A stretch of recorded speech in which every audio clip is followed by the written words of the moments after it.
നമസ്കാരം. തൃശ്ശൂരുള്ള ഒരു shopping കോംപ്ലക്സിനകത്ത് set ചെയ്തിരിക്കുന്ന ഒരു തട്ടുകടയാണിത്. ഒരു പ്രൊഡ്യൂസറെ കാണാനായിട്ടാണ് ഞങ്ങൾ തൃശ്ശൂരെത്തിയത്. ഞാനും ഡയറക്ടർ അരുൺ നിശ്ചൽ അദ്ദേഹം ഉണ്ടായിരുന്നു. ഞങ്ങൾ രണ്ടുപേരും കൂടിയിട്ടാണ് അവിടെ എത്തിയത്.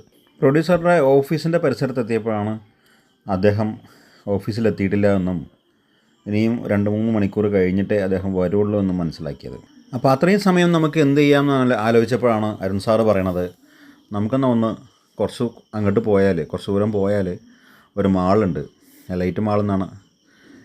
അപ്പോൾ നമുക്ക് കുറച്ച് സമയം നമുക്ക് അവിടെ പോയി ഇരിക്കാം എന്ന് അദ്ദേഹം പറഞ്ഞു. അങ്ങനെ ഞാനും സാറും കൂടെ നേരെ ലൈറ്റ് മാളിലേക്ക് വന്നപ്പോഴാണ് ഈ തട്ടുകട കാണാൻ.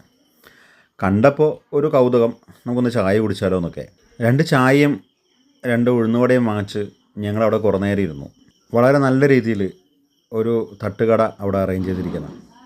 ആ തട്ടുകടയിൽ നാരങ്ങ മിഠായും തേന് മിഠായും കടല മിഠായും അങ്ങനെ ഇഞ്ചി മിഠായി അങ്ങനെ കുറേ സംഭവങ്ങൾ. അതിന് കൂടാതെ തന്നെ ഫ്രൂട്ട്സ് ഐറ്റംസ്, പിന്നെ ചിക്കനിലെ കുറേ ഐറ്റംസ്, പോർക്ക്, ബീഫ്, അങ്ങനെ ഒരുപാട് ഐറ്റംസ് നമുക്കായിട്ട് അവിടെ ഒരുക്കി വെച്ചിട്ടുണ്ടായിരുന്നു. അതിന് മുമ്പ് ഞങ്ങൾ ടിഫിൻ കഴിച്ചതുകൊണ്ട് അമ്മാതിരി സാധനങ്ങളൊന്നും പരീക്ഷിക്കാൻ തന്നില്ല.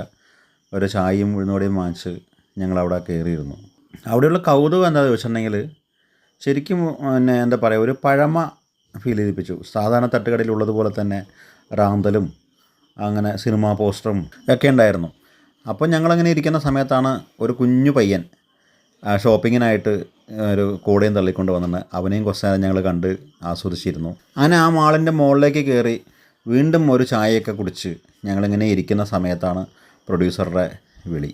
അദ്ദേഹം മാളിനടുത്ത് എത്തിയെന്നും നമുക്ക് മാളിൽ തന്നെ ഇരുന്ന് സംസാരിക്കാമെന്നുമായി അദ്ദേഹത്തിൻ്റെ അഭിപ്രായം. വീഡിയോ എടുക്കുന്ന സമയത്ത് അദ്ദേഹത്തിനെ കൂട്ടുകാരനെയും ഉൾപ്പെടുത്തണ്ട എന്ന് അദ്ദേഹം പ്രത്യേകം പറഞ്ഞിരുന്നു. അതുകൊണ്ടാണ് അദ്ദേഹത്തെ ഉൾപ്പെടുത്താതിരുന്നത്. മഴക്കാലത്തിൻ്റെ അവസാനത്തോടുകൂടി നമുക്ക് ഈ പടം തുടങ്ങാമെന്നുള്ള ഉറപ്പിന്മേൽ ഞങ്ങൾ പുറത്തേക്ക് ഇറങ്ങിയപ്പോൾ പെരും മഴ പുറത്ത്. ആ മഴയുടെ ഭംഗി ആസ്വദിച്ച് കുറച്ച് നേരം ഞങ്ങളങ്ങനെ നിന്നു. പാലക്കാട്ടിൽ നിന്ന് തൃശ്ശൂർക്ക് ബൈക്കിലാണ് ഞാൻ പോയിരുന്നത്. ആയതുകൊണ്ട് മഴ ലേശം കുറയട്ടെ എന്ന് പറഞ്ഞ് ഞാൻ കാത്തിരുന്നു. വളരെ സന്തോഷത്തോടെയാണ് ഞങ്ങൾ യാത്ര പറഞ്ഞത്.